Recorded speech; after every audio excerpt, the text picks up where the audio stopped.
За разлика од лани, кога поради ковид пандемијата странците секојдневно ги откажуваа склучените аранжмани, пристигнувањето на првите холандски туристи дава надеж дека ова лето Охридската ривиера нема да биде пуста. Без заштитни маски на себе, 155 холанѓани се симнаа на Охридскиот аеродром. Holland, yes, and so second time, 10 days. Повтор пат доаѓам во Охрид, бидејќи градот ми се допаѓа многу, а и луѓето се многу гостопримливи. Ке престојувам 10 дена. Because it's nice, very nice here and quiet. Прв пат доаѓам на одмор тука, бидејќи е убаво и тивко.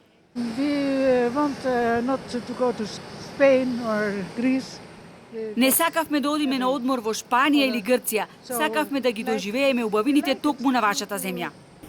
Планирано е ова лето да се реализираат 60 чартер летови од Холандија, а според договореното, барем засега се уште е актуелна најавата за доаѓање на традиционалните гости од Турција и Полска.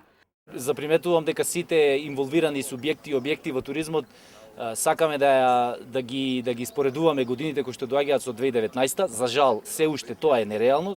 Македонија ќе биде дел од кружните патувања на туристи од Малезија, Индија и Израел.